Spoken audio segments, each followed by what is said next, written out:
All right. Okay, it's just 7 o'clock, so we'll start our meeting. And good evening, everyone. Thank you for being here at our regularly scheduled village board meeting. It's September 25th at 7 o'clock. I'd ask the clerk to please take the roll call. Trustee Brennan. Trustee Vasquez. Here. Trustee Johnson. Here. Trustee Bachner. Trustee Gillis.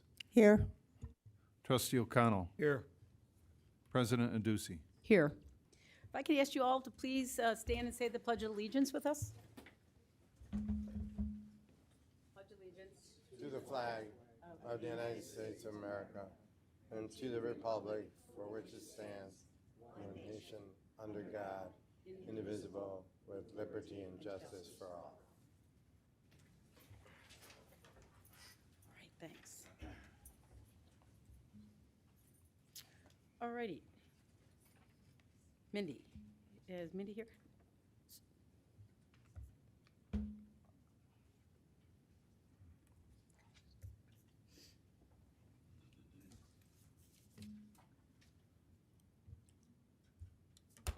Good evening. As I'm sure you can guess, I'm here to talk about River Forest staffing levels. Go ahead. You're the only one that giggled. I get your humor. Yeah. Yeah, no, I'm here to talk about flags. That's even funnier. I would like the Village Board of Trustees to sponsor a vote and affirmatively vote to raise the Italian American flag in October and the Native American flag in November to celebrate their respective nationally recognized heritage months. Thank you. Mindy. We can talk about staffing later. Yeah, I get her humor. Thanks, Mindy. All right, Kendall, Alexander.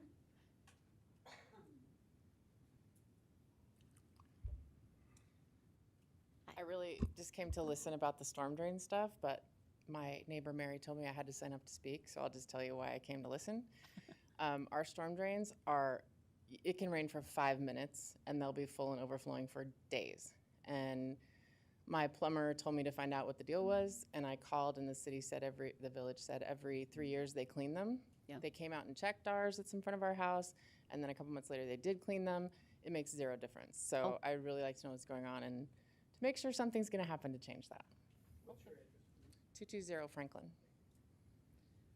Thank you. Don't need to say that, but you asked, and I don't so mind. she complied. Yeah. Thank you. So, okay, we'll keep that. We'll talk to Jeff when he gets up to talk about the village-wide stormwater, so maybe we can address some of that. Okay, that's all I have on the written. Is there anybody else in the audience that want to speak on any issues? Hearing none, we'll go ahead and go to the elected official comments and announcements. Why don't we start out first with Chief O'Shea before we go around the horn, so we can also congratulate some of the good work that you're doing. Thank you. Yep.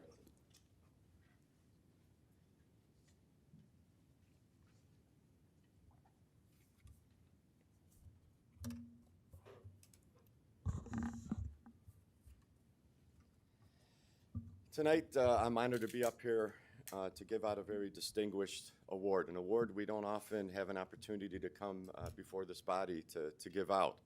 What's very special about this award is it's being given to an 11-year-old resident. The name of the award is the River Forest Police Department Outstanding Community Member Award.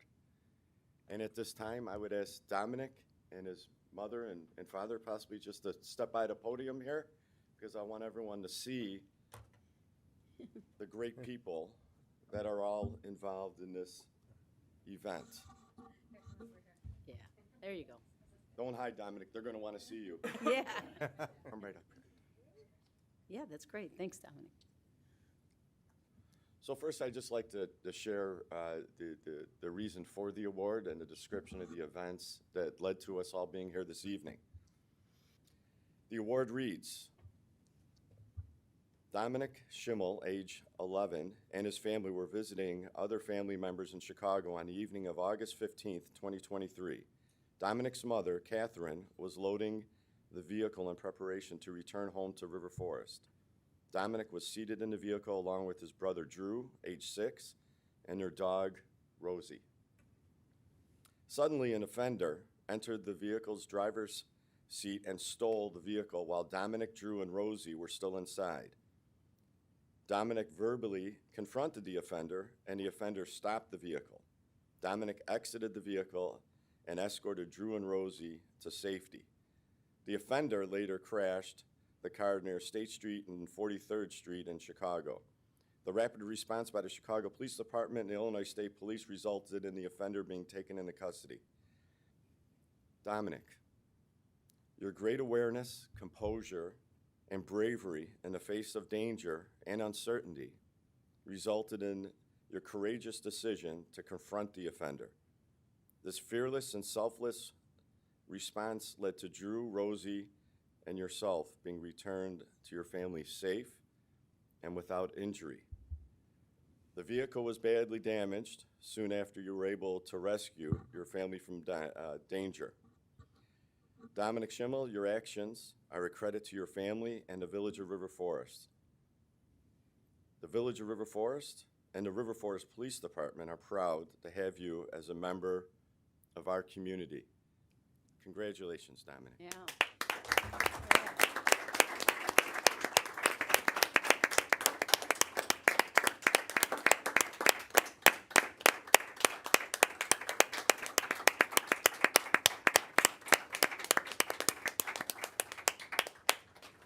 So, I have the honor this evening of swearing in the oath of office for Dominic, who's going to be sworn in as an honorary junior police officer for the Village of River Forest.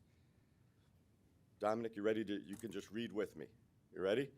I, Dominic Schimmel, having been appointed to the office of honorary junior police officer in the Village of River Forest, affirm that I will support the Constitution of the United States, obey my parents, be kind to others, listen to my teachers, and always behave as a good citizen. And that's all you need to read. Congratulations. I'm gonna, and actually I'd like Mom to come and pin this on. Now we don't use pins anymore because we I know. remember how dangerous they are, so please clip it on him.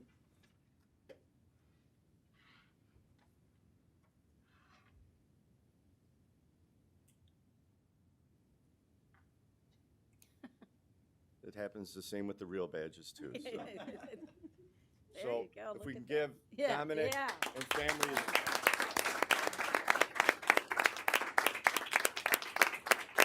Dominic? Is there an opportunity, would the board like to come up and take a picture with Dominic and family? Would Dominic, yeah, would you love to, I'd love to have you take, that would be great, yeah.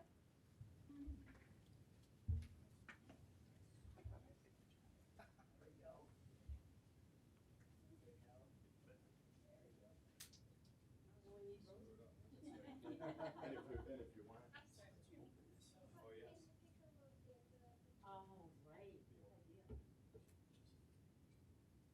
Camera in?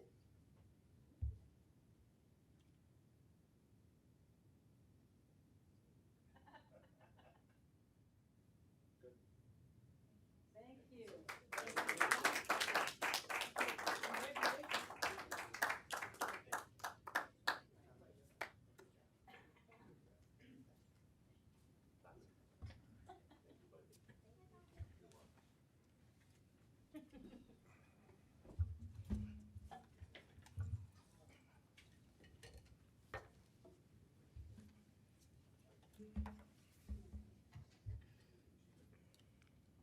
Okay, Did you want me to give an update now on the bike, or do you want to wait till I? yeah, how about after, and then we'll just say a few words. So we'll now go to the village trustees' comments. Oh, yeah. Hiya. Yeah, so let's Yeah, the clerk would just record. just record when she walked in. Trustee Bachman arrived. Yeah. No action need be taken. I don't think so. Just, yeah, it was like 7:05. Yeah, thanks. Okay, so Bob, do you mind starting? Good evening. Well, first off, I want to, I had the opportunity to attend with others the Illinois Municipal League convention last week. And on Saturday, got to be there as our village president handed off the gavel to the new president for IML for 23-24. And Kathy went out with a bang. She provided great leadership to IML, which serves 1,024 towns and communities. Yeah, 1,200. Just before you all leave, I just want to say thank you so much. Congratulations, Dominic. Thank you for the good work that you've done on behalf of the village and your parents and your brother and Rosie. So thank you so much.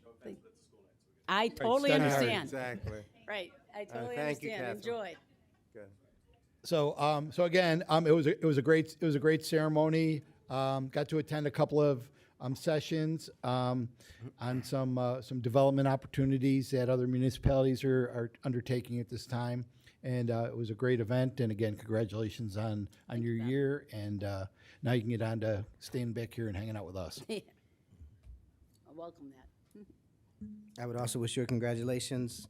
I had a bunch of comments, but Dominic stole them all, so I know. I'm going to refrain from saying anything else. Okay, Thank you. thanks, Ken. Nothing to add, thanks. Okay. Okay, good evening. I just have, let's see, a couple things. First, the River Forest Collaborative Committee met on September 13th. For those of you who don't know, there's a representative from each of the River Forest public bodies, D90, D200, our library, our township, and I think I'm missing, and the Park District, yes. So it was great. We had a little rough start getting together, but everyone happened to be meeting, and we set a schedule for the rest of the year. We basically did introductions on what activities we've been doing as public bodies, and probably going to try to focus at the next meeting on things we can do as a group of all public bodies. So that's it for that. And then also, unless you were going to do this. Okay. The LRS, just reminding everybody, you should have received a postcard for from our LRS vendor for the collection of household hazardous waste. You need to call by September the 29th if you have any items that need to be picked up, and it's listed either on the website as well, and it's listed on the postcard. But other than that, thank you. Thanks, Raz. Lisa? Okay. Again, congrats to Dominic and his family. Congrats to you, Kathy, for a great year as IML president. It was great to see you pass that baton.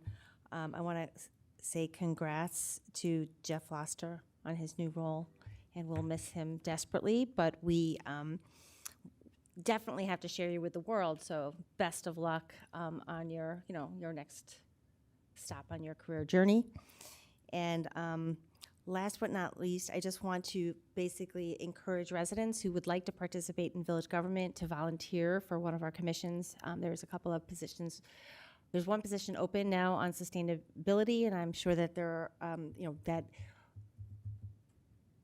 it would be awesome to have a large pool of enthusiastic residents that want to help us govern this village and make it as awesome as we know it all, awesome as it is now, and the way we want it to be in the future. Thank you. Yeah, thanks. Erica? I'd like to start with a land acknowledgement. So as we begin, we are mindful that we hold these meetings on lands that was once and still inhabited by Indigenous people, including the Ojibwa, the Chippewa, Menominee, Potawatomi nations, and more. We'll remember our nation's history and honor the Native people as stewards of this land that was colonized, and that River Forest continues to be a place many people from diverse backgrounds live and gather. I too want to echo just all the work, Jeff, that you've done for us. And since I've been here with you, you make it look easy. It's not easy. It's not easy. And then also congrats to Kathy for your tenure at Thanks. IML as president. Wonderful job. Thank you.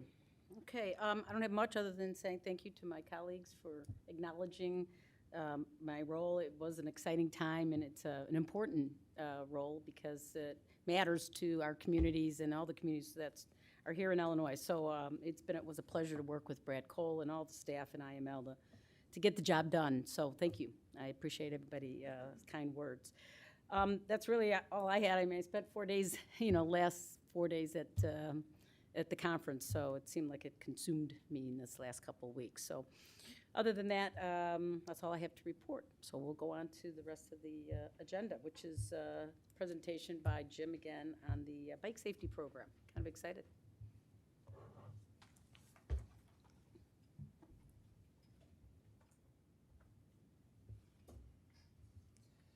I'm here tonight just to provide an update on the expansion of our our bike helmet program for our youth. As you know, the village ordinance passed a number of years ago, Village Ordinance 9-4-8, which talks about the need for our youth to be wearing helmets when they're riding bicycles within the village limits.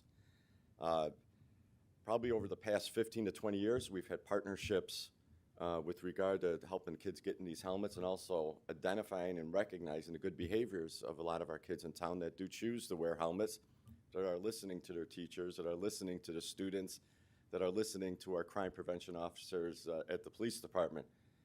We'd love to see a lot more, and sometimes it concerns us when we see some large groups of our youth riding around the town and none of them have helmets, or they have the ceremonial because they couldn't leave the house without it, and it's swinging off their handlebar.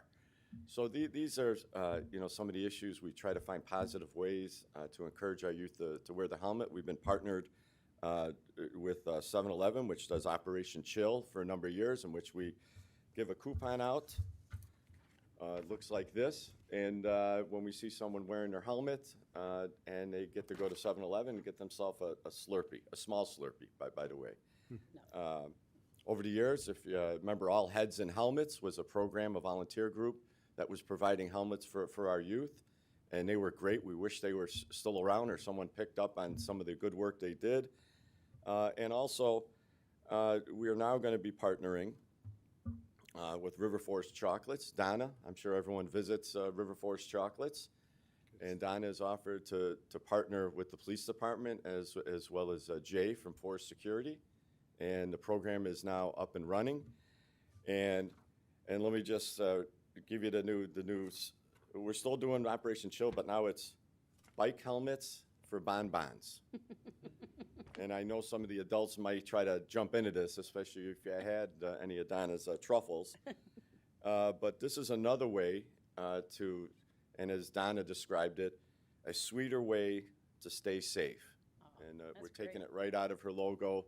And the whole idea is, once again, when the officers see some of our kids driving, riding on the streets, they have their helmets on, they're rewarded with the bike helmets for bonbons coupon. The officers will put their initials on back of the coupon, and they'll be able to show up by themselves, or of course with their parents to select their truffle of choice, as I'm trying not to mix my words here.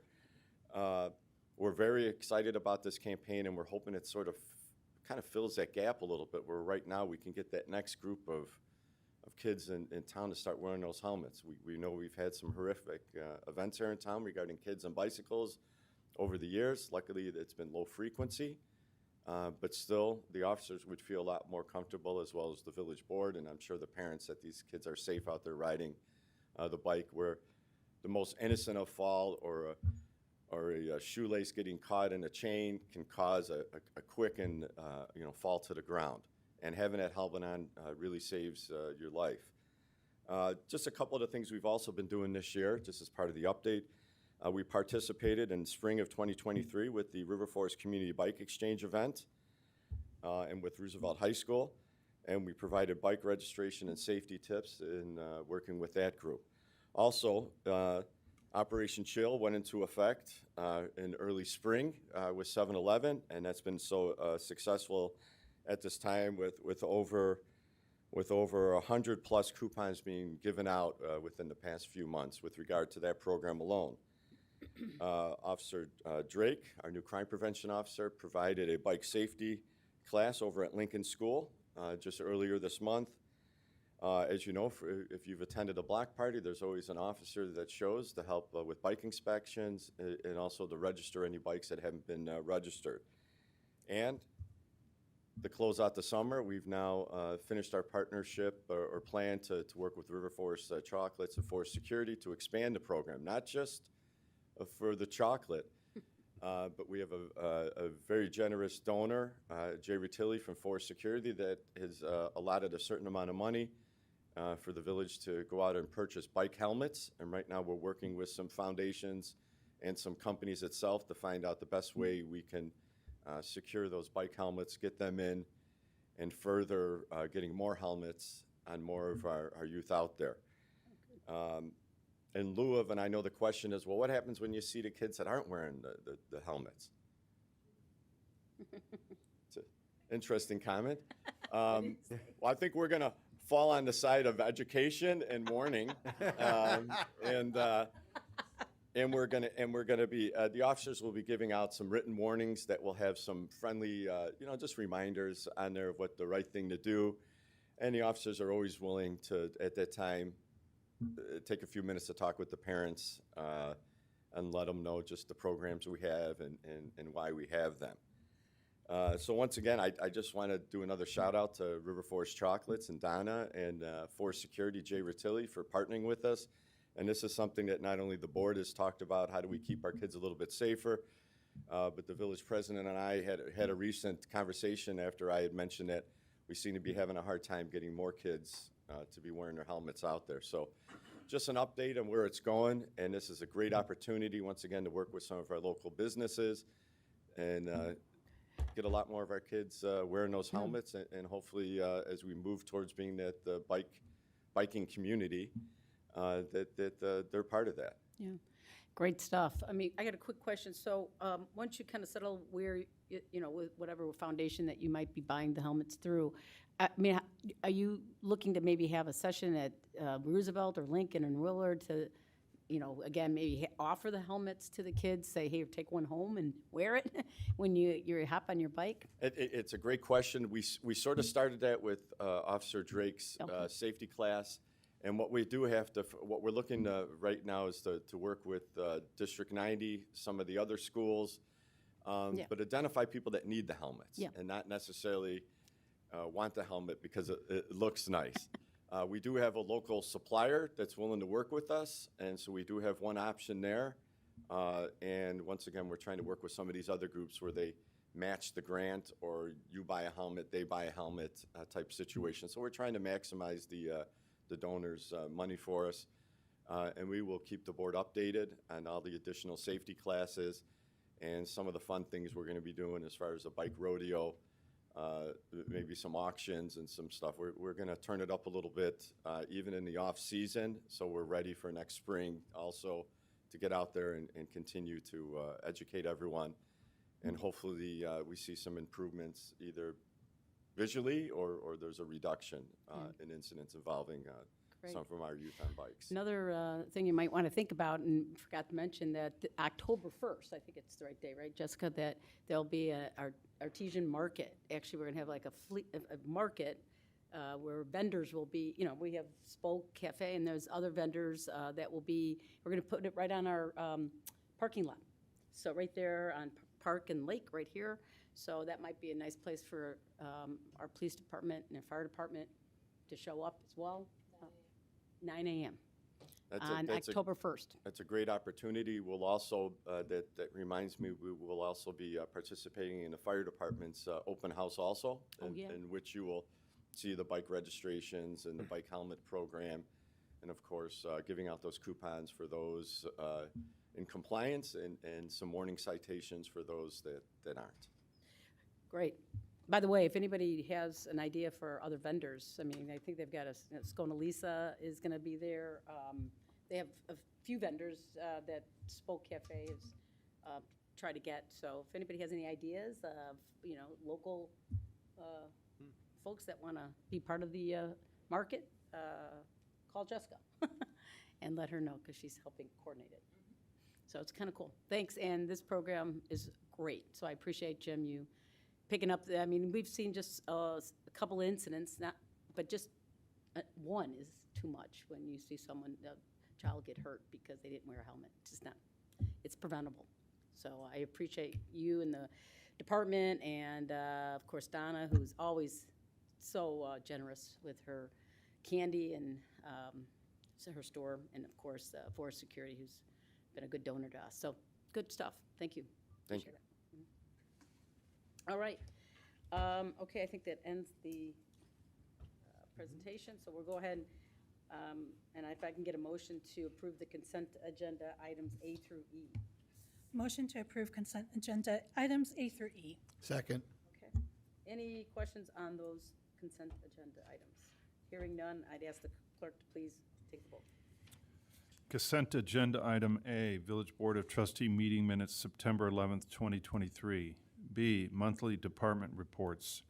C, financial report, August 2023. D, administration department report. E, engine 23 emergency repairs, $23,302.21. Trustee Johnson? Yes. Trustee O'Connell? Yes. Trustee Bachner? Yes. Trustee Vasquez? Yes. Trustee Gillis? Yes. Okay, thank you. So we'll move on to new business, which is item 9A. Can I get a motion? You can just approve 9A, I guess. Okay. That's fine. I move to approve the purchase of a Stryker Power Lift and Cot, an Aeroclave decontamination unit, and a Zico OTS system, electric oxygen lift from Jefferson Fire and Safety, Inc., not to exceed $68,604. Second. Thanks.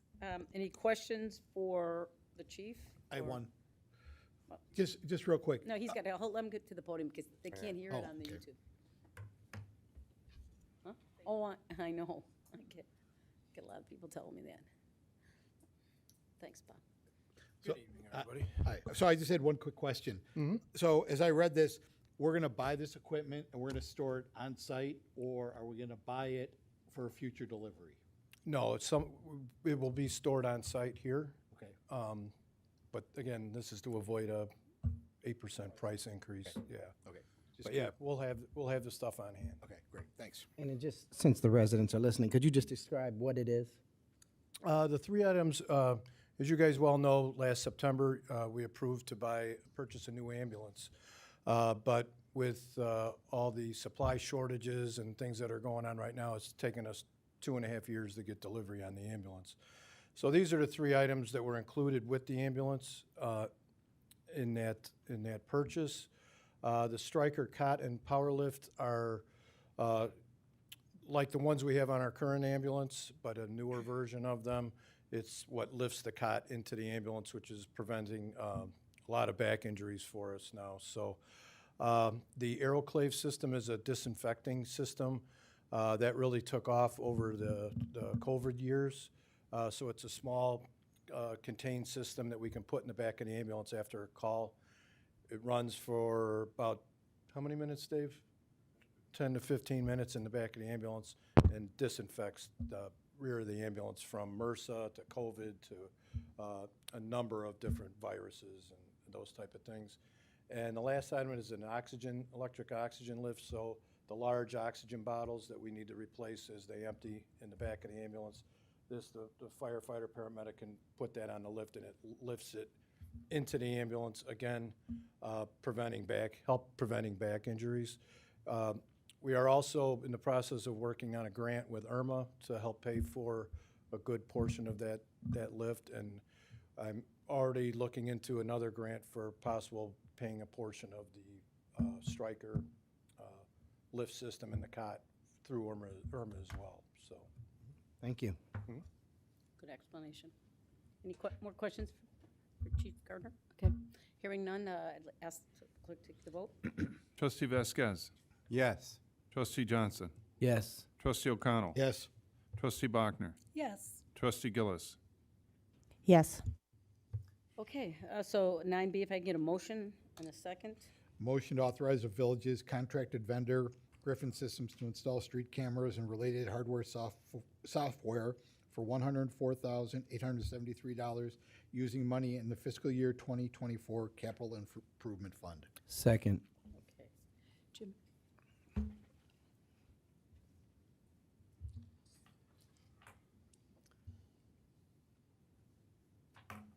So, good evening once again.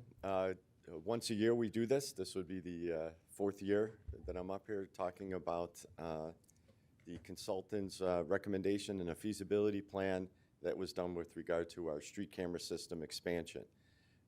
We are in the last leg of expansion that covers the complete town, and that's the area between Division Street and North Avenue and Harlem and Thatcher, as you can see on the map.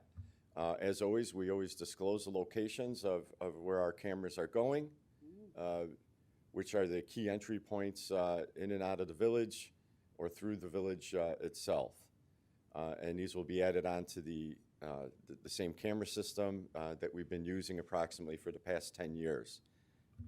So just really quick, I know you guys have been through this before. Just to show some of the capabilities of our cameras, full zoom, mid zoom, and then full zoom. The technology is been phenomenal, and they've been a great group to work with. The cameras are used for a multitude of reasons. You guys are familiar with that. But one of the things, it really creates greater accountability out there for officers and transparency out there for the officers with regard to them knowing those cameras are out there, and the public knows that they have the ability to where our government is reviewing not only what the officers are doing, but what's occurring on the streets. And that's multidiscipline. That's just not law enforcement.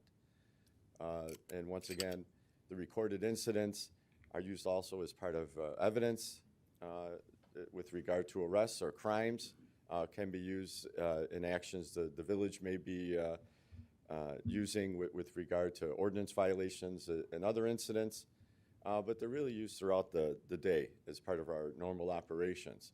Just a little recap here. The Lake Street Corridor, the initial system was 20 PTZ cameras. The South Zone phase added 14 PTZs and multi-head cameras. The Middle Zone, which is what the board approved last year, was 14 PTZs and multi-head cameras. The North Zone, as was also proposed in the FY24 CIP, 11 PTZ and multi-head cameras. So you can see that they're really been spread out for not only budgetary reasons, but also to harness any software or hardware upgrades that have been going on in the industry. We talked a little bit about the cameras' use. Where are they monitored?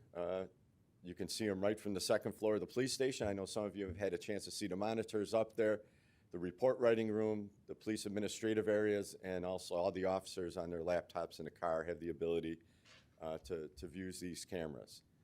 A lot of success stories. We won't go into them for tonight, but I will share with you, since 2016, we've processed nearly 3,000 video requests with regard to our system, and it's been used with regard to documenting critical incidents, as far as fatal car accidents or other incidents where someone was looking to see if there was a camera that caught the incident or viewed part of the incident within our public areas. Just to go on to critical or very rough side of sometimes the things that are caught. This was a four-car or four-person fatal accident a number of years ago. If you recognize the area, it's right in front of the old Starbucks. In here is theft offenders being taken into custody and connecting the dots, which means someone may come in one part of the town, commit a criminal act, move to another part of the town, and then eventually exit the town. We have the ability to search through those cameras, see if we can find the vehicles and individuals, and create sort of a breadcrumb trail of what's their movements within the village to see if there's additional victims or whether or not there's additional witnesses or evidence that was dropped along the way. Emergency management, once again, it's not just for police use, it's multidisciplinary, including the fire department and public works that have access to view these cameras or request footage also. And once again, you can see the full transparency there. Here's two different departments for village working out there hand in hand, and you're able to see what they're doing and how they're responding to these critical incidents. The project vendor and system support has been through Griffin Systems, and we've been very fortunate to have a good working relationship and then provide a proven product. And just last note, for those that were looking at the numbers in the CIP budget, it was projected initially that we would be asking for $107,000. The project estimate came in a little bit less from the vendor based on some of the supply chains opening up a little bit and parts opening up, and we'll be coming in at $104,873 for this final full phase of the project. And at this time, if there's any questions, I'll be more than glad to entertain them. Yeah, yes, Ken. I just had one quick one. Just curious, do you find that, insurance companies are contacting you to ask you to, provide tape for them, or like, does it get too burdensome? Like, do residents ask you for, previously recorded tapes or anything? It has not become burdensome at this time, and in fact, we're always trying to improve the technology on the processing of those requests and how quickly we can download videos, record them to either secure servers through our other public partners, Cook County State's Attorney's Office, Attorney General's Office, Illinois State Police. With regard to insurance companies, they have made some requests, and we do provide those requests based on our FOIA requirements. For the 6 locations that you showed, it looked like there were 11 cameras. So is there going to be like 2 cameras in one place? So, example, North and Harlem. Sure. North and Harlem will have 2 cameras pointing different directions based on the intersection area. You're going to have one covering more Harlem, one covering more North Avenue.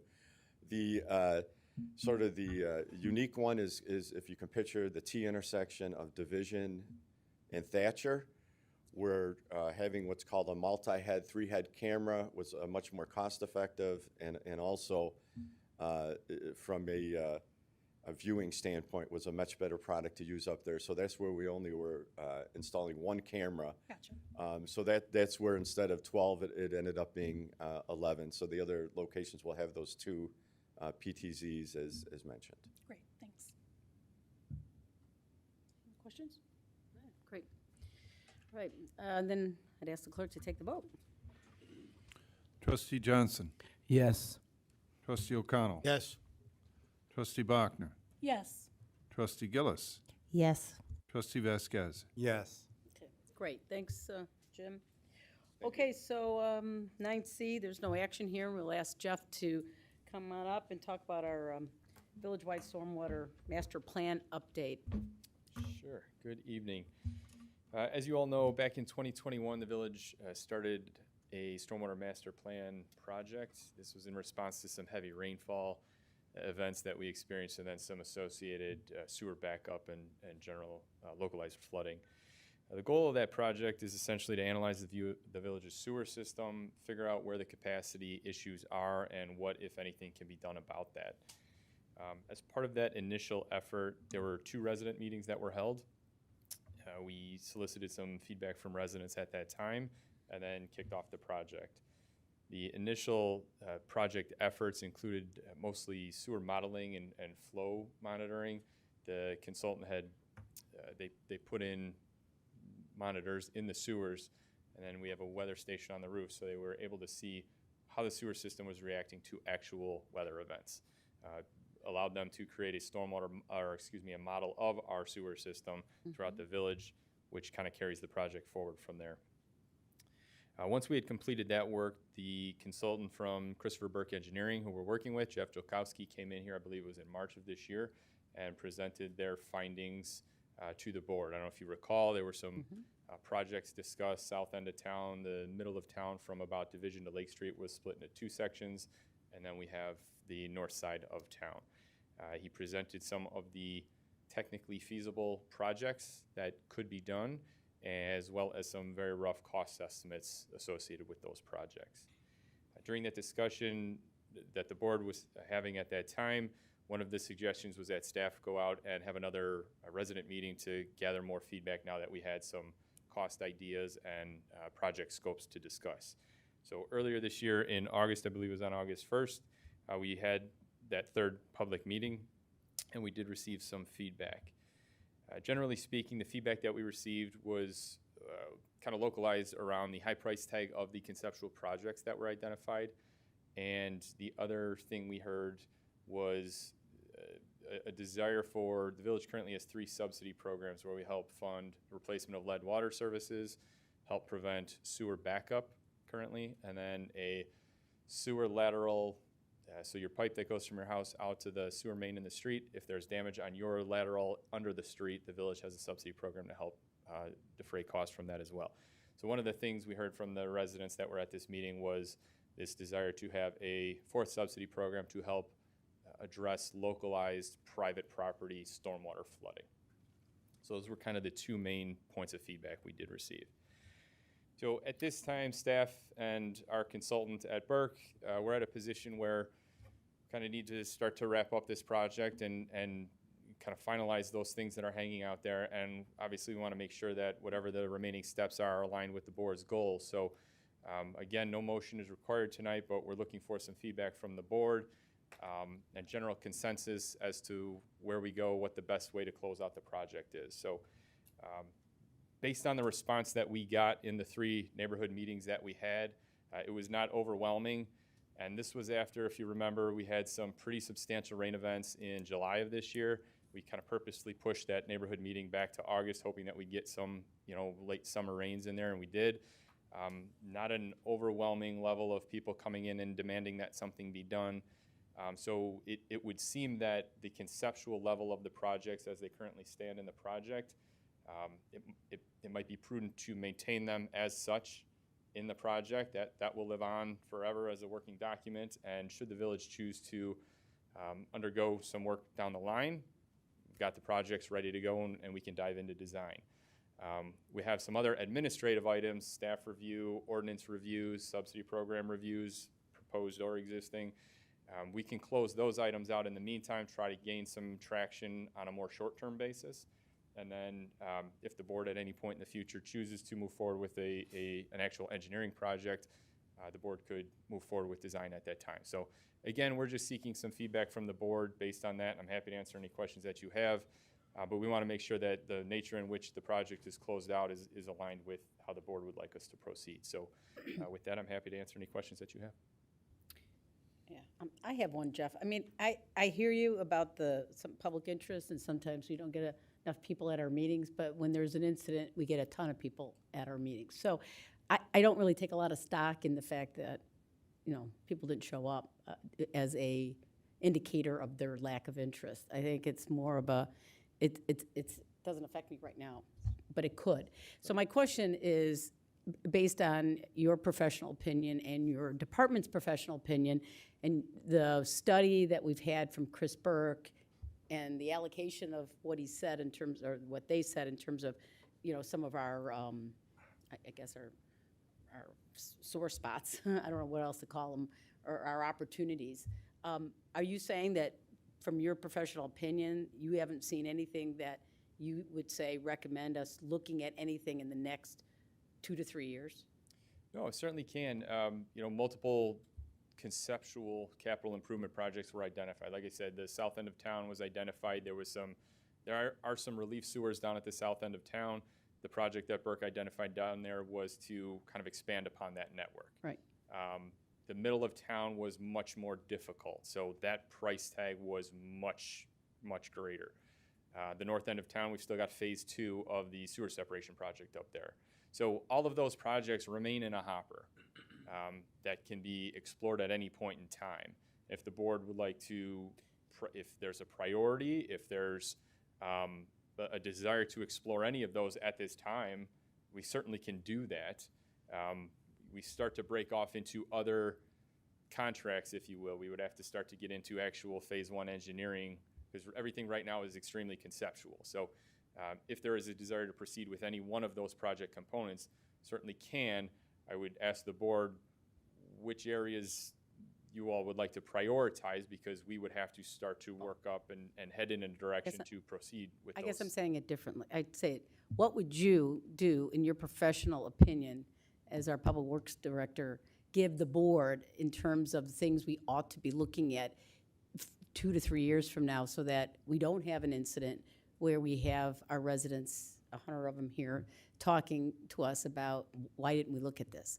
I mean, I think it needs to, I mean, sure, we know what we like, but we also don't know what we don't know. And so I'm asking you, what should we know, and what should we look at, so that we are on top of what should be the next phase? Sure. And Kathy, if I can add, and in what priority? And what would you- priority? Thank you.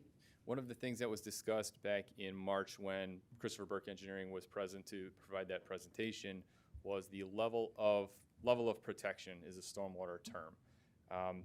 Typically, and we talked about this a little bit in March, typically if you were designing a new subdivision right now, stormwater infrastructure is designed to protect against a 10-year event.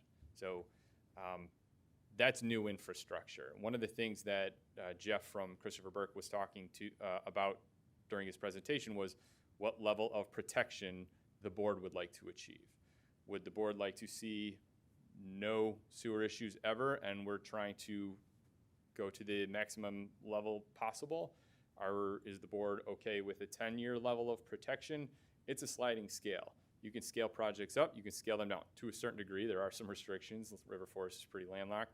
But it depends. I mean, if we want to just chip away at this and make ground as we go, we could start at the south end of town, because that's a little more of that project, if you will, is a little more compartmentalized, where we can start to pick off, well, we can expand on the relief sewer network on this street as part of our resurfacing project next year.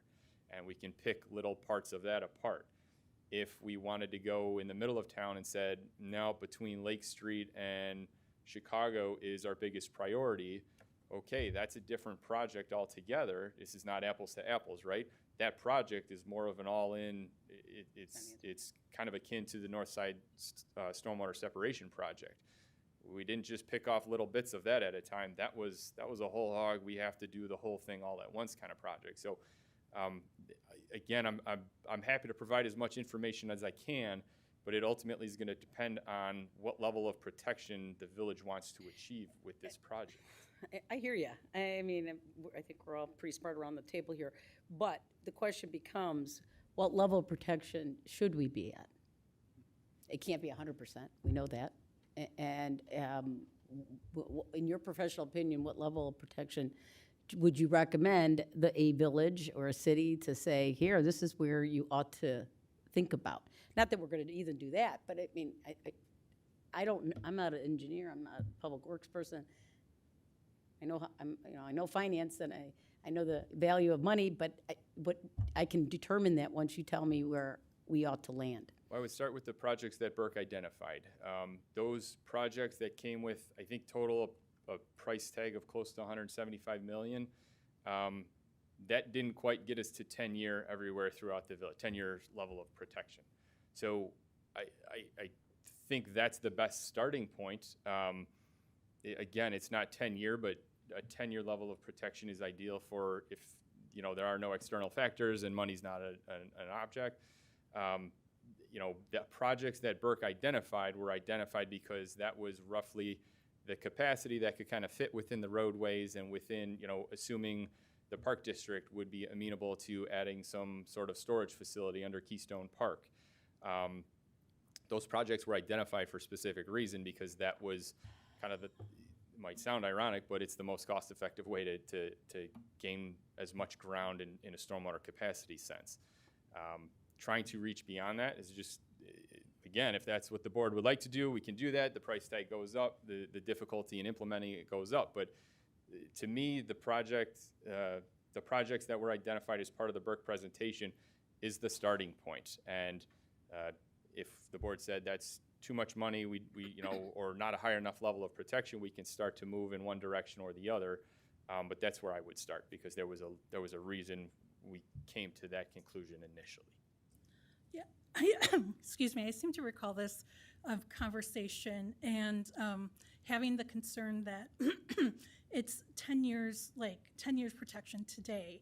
Was it going to look like 15, 20 years from now? Is that going to be like 2 or 3 years? Because we know what the environment is doing. Sure. So trying to, imagine 20 years from now, because this infrastructure stays, with us. Should we be thinking about more than 10 years? My assumption is yes, but. And I think there's opportunity this is a long drawn out project, right? This is not something that would be completed in 3-4 years. I think that's something that could be accommodated on an individual project basis. So as each one of these projects gets picked off, if a particular project calls for a 36-inch pipe, that's easily something that can be worked out during a design phase, where we could go, okay, well, what's the cost differential between 36 and a 42-inch pipe or a 48? And is it physically feasible in the space that we're looking at? Does that make sense from a cost perspective? And then what's that added level of protection that it provides? But it's hard to do that on a global scale with this, because, like I said, the projects themselves are not even necessarily comparable. They're completely different ways to attack the problem. But I think that could be addressed on a case-by-case basis as each project is picked off. And one of the other things that I just want to point out real quickly is that traditionally stormwater has been kind of assessed during rainfall data as a component of studying stormwater capacity. And Bulletin 70 was the old kind of mathematical way of saying a 24-hour, 100-year event is basically this much rainfall. Within the last few years, that's been updated to accommodate and account for, rather, much more recent rainfall data, which is kind of increasing at a more exponential, less linear level. So we've tried to accommodate as much current information as possible to help future-proof things as much as possible. But if things continue to change at a nonlinear level, to your point, it still becomes more difficult. And how much of an issue is it if we do specific projects and we decide, yes, we can do a 42 or 40-inch, or 46-inch here, but over here, we're only really going to be able to accommodate a 32. Does that hurt the master plan at all? No, I think you would start, everything's still conceptual at this point. So even the general scale of what's called for in these projects that we have before us as of today, there could still be reasons where we go, okay, right now in the middle of town, they were calling for potentially, big vaults under roadways. Well, maybe there is some reason that can't be accomplished, and it would have to be a much smaller vault on only half of the road. So it's still a sliding scale, but I think until you get into actual design, it's going to be tough to know any of those with any certainty. Okay. But I don't think it would be difficult once you do get into that design to scale up if that's something that the board would chooses to do at that time. Okay, thanks. Sure. I had just one more question. I realize that no municipality is exactly alike, but were there any comparables offered, or what other communities are doing, or what people found successful? Specifically, one thing was more successful than the other, or is the average the 10-year program? Was any of that brought up, or? A lot of it becomes taking advantage of whatever space you have. Physical space is usually the limiting factor. I was at a floodplain conference back in March, and there was a really great presentation. Wilmette is in the middle of a stormwater master plan. They're implementing projects, and they installed several underground massive vaults to store stormwater. And I joked with somebody sitting next to me. I said, this is perfect. It's exactly what I needed to hear. I just need a 13-acre park now that I can go stick all these vaults under. They had a separate sewer system, so controlling stormwater is a lot easier. Everything we have south of the separated section up north, everything is combined. So we can't just put that in a detention basin in a park either. So it is a little more nuanced. There's just not a lot of space. So one of the things that I spoke to with Burke a lot about was, how do we approach, and this was early on in the project, how do we approach the project? Do we try to come out of the gate and say, We want to achieve a 10-year level of protection. Where does that get us? And then we'll see if the board wants to go up from there or down. And it very quickly became apparent that that was not a good approach because everything is so built out and tight here. It becomes more of a, where are these little nooks and crannies that we can take advantage of, because that's going to, not the best we can do, but that's our starting point. So that's why we end up with things under the roadway and, Keystone Park and these little bits of green space that we have. Again, those projects were identified because based on elevation and which direction the sewers are flowing in, these are they quickly become very limited in what the actual technically feasible projects we can do. But yes, there are plenty of other communities that are doing stormwater master plans and implementing them at this time. They all tackle them differently. And Jeff, I just want to make sure I heard you correctly, that if it was like we're starting from scratch, is the standard today, I know it'll change 10 years. That's typically the goal with stormwater management. Okay, thank you.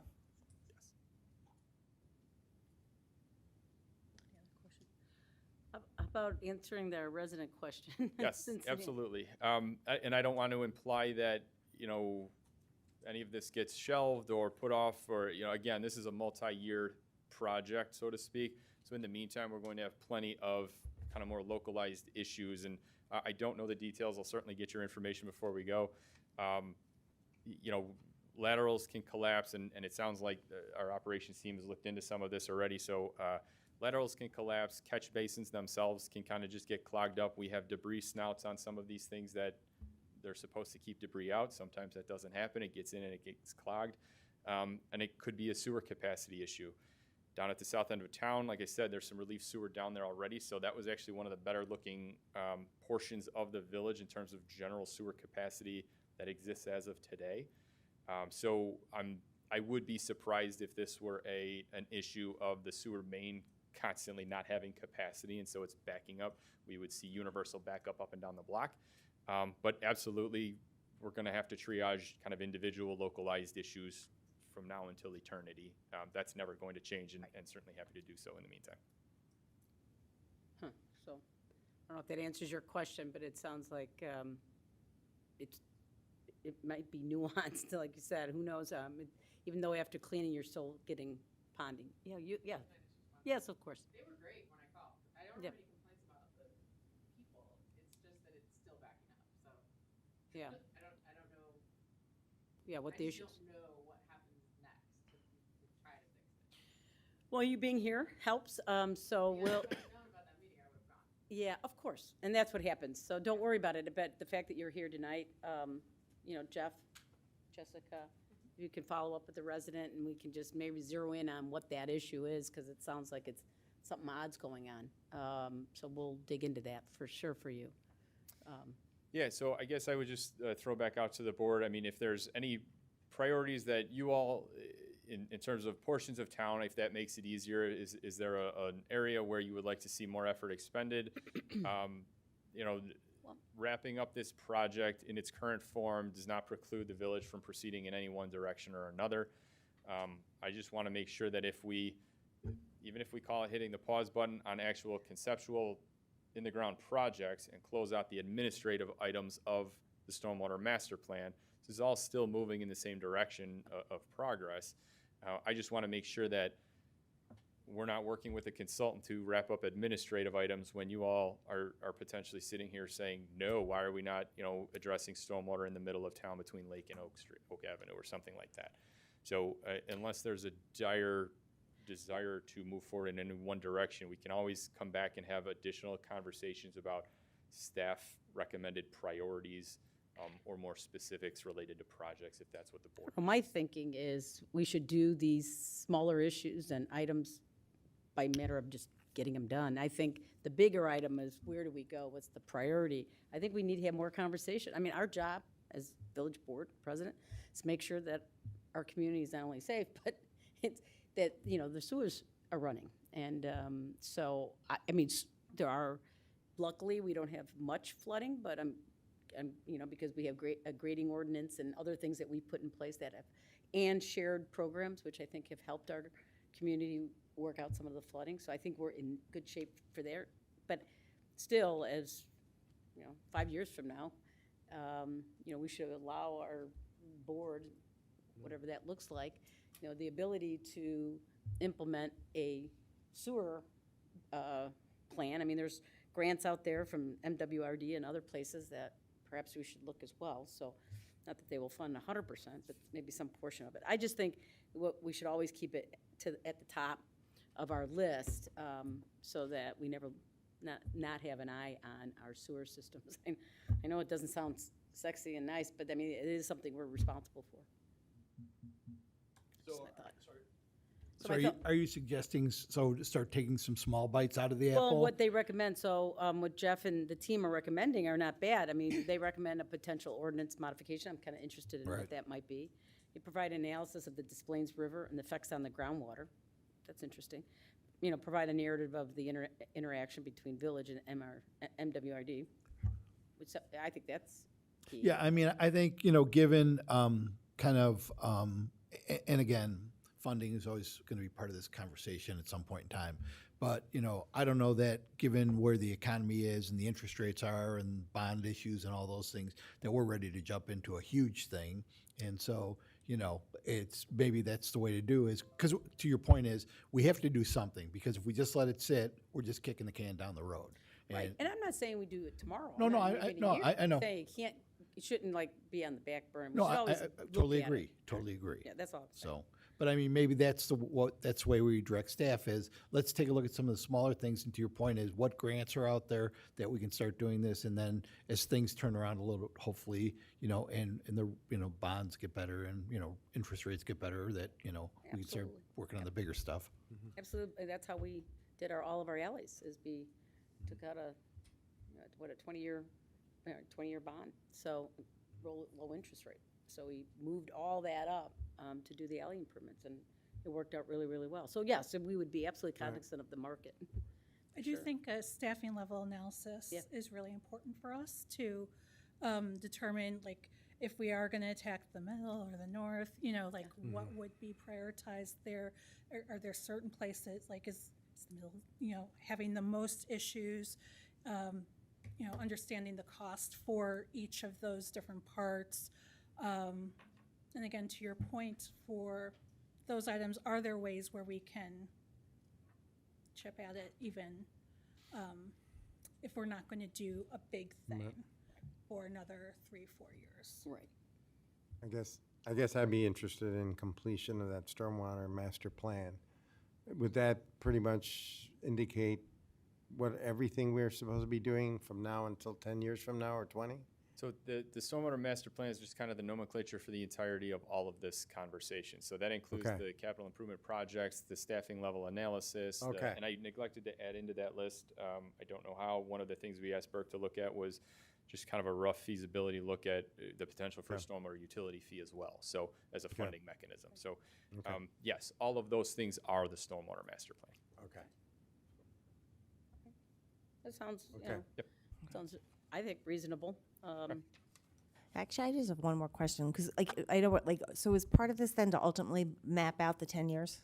I mean, at the end of the day, I know that we have to wait, but we should have the project plan that we then kick off. I think that's what Jeff is saying. I mean, what do you guys want? And I don't know if we're there yet to say, oh, we want to, unless you think you are. No, I'm not saying kick it off, but know what we're going to do in the order in which we're going to do it, Oh. so that we can start doing it. Because if we wait 10 years, we're going to need it in 5. Oh, yeah, I think that was my earlier question. I mean, Right. what should we do, in your professional opinion? And Mm-hmm. Rez added priority. I think that's the question. And those projects that are identified, even though they're conceptual, that is kind of the roadmap, right? That's the roadmap that we have, unless anybody wants changes, that is the map that's being Okay. created. So that will always, that's not going away in any way, shape, or form. That will be wrapped in as part of the stormwater master plan. I just want to make sure that while we're wrapping up the administrative items, the board isn't going, well, why aren't we proceeding with getting shovels in the ground in the middle of town, or at the north end of town, or at the south end of town? I just want to make sure let us us. closing out this project is aligned Rosie won't with let that. So us. yes, that roadmap never goes away at this point. That's established. Okay. Yeah, I think that's a Right. fair thing. I don't think any one of us around this table is saying, why are we doing a sewer Right. separation project down south or something? I mean, until we have an event, and then that's going to be another issue. But Hopefully not. So, but we understand Okay. clearly that that's not gonna happen, and, you know, and, but what I'm saying is it can't go way in the back burner. I think we just gotta keep it, you know, when we talk Right. about capital, Projects. projects, or when we talk about, you know, operations, you know, this is something we wanna continue to take a peek at. Understood. And maybe when economics get better, that'd be the time to do it. So, all right, that's great, thanks, Jeff. Any Thank further you. questions for Thank Jeff? you. All right, okay, well, that concludes, thank you, that includes our no executive session, so unless anybody has anything for the good of the order, I'll ask for a motion to adjourn. Motion to adjourn? Second. Okay. I'll let you take it. Take this. Trustee Vasquez. Yes. Trustee Johnson. Yes. Trustee O'Connell. Yes. Trustee Bachner. Yes. Trustee Gillis. Yes. President Aducey. Yes, okay. Meeting adjourned. Good night.